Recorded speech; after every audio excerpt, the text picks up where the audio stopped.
అందరికీ మా Sunday special అన్నమాట. కీమా ఫ్రై.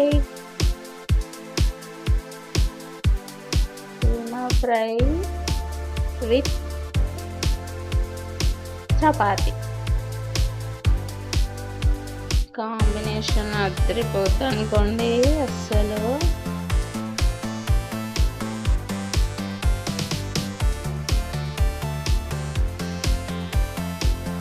కీమా ఫ్రై నా ఫేవరెట్ అన్నమాట. మా పిల్లలిద్దరు కూడా చాలా ఇష్టం.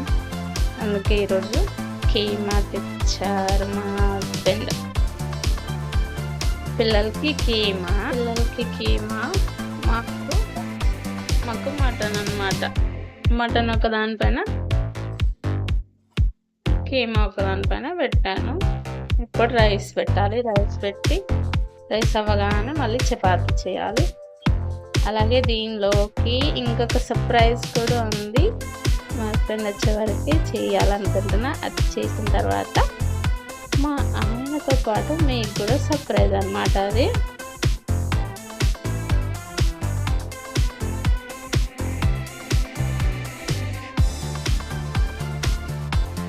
లాస్ట్ వీక్ ఒకసారి చేశాను. అది నెక్స్ట్ చేయబోయేది చాలా బాగా అయింది.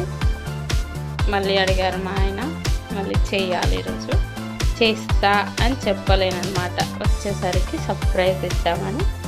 నేను చెయ్యను అని చెప్పాను. మా ఆయన వచ్చేసరికి సర్ప్రైజ్ ఇవ్వడానికని చేసి పెట్టాను.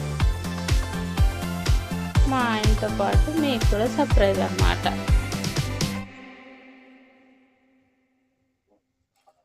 ఓకేనా?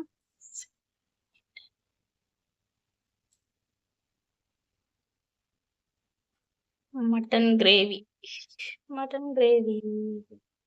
ఇప్పుడు నేను నెక్స్ట్ చేయబోయే డిష్కి ఇలా గ్రేవీ ఉంటేనే బాగుంటుంది అనమాట. అందుకే ఇలా గ్రేవీ పెట్టాను.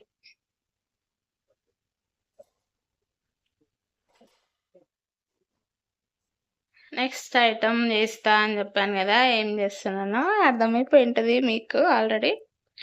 రాగి ముద్ద చేస్తున్నాను అనమాట. మటన్ గ్రేవీ, మటన్ కర్రీ, రాగి ముద్ద కాంబినేషన్ అదిరిపోతుంది. మొన్న ఒకసారి చికెన్ కర్రీ, రాగి ముద్ద చేశాను, చాలా బాగా వచ్చింది. ఇప్పుడు మటన్ కర్రీ చేశాను. ఇప్పుడు రాగి ముద్ద చేస్తున్నాను అనమాట. దానికోసం వాటర్ అయితే పెట్టుకున్నా. హాఫ్ అన్ అవర్ ముందే రైస్ నానబెట్టుకున్నా. రైస్. ఈ రెసిపీ అయితే ఈ మధ్య బాగా ట్రెండ్ అవుతుంది. నేనైతే ఇది థర్డ్ టైం అనమాట చేయడము. ఆల్రెడీ 2 times ఫ్లాప్ అయింది. థర్డ్ టైం పర్ఫెక్ట్గా వచ్చింది అనమాట. టేస్ట్ అయితే మస్తు ఉంది. ఫ్లాప్ అయిందంటే టేస్ట్ పరంగా సూపర్ వచ్చింది, కానీ షేప్ మాత్రం అవుట్ అయింది. ఇది మాత్రం పర్ఫెక్ట్ వచ్చింది అనమాట. ఎగ్ పఫ్ తిన్న ఫీలింగ్ ఉంటుంది. మీరు కూడా ట్రై చేయండి.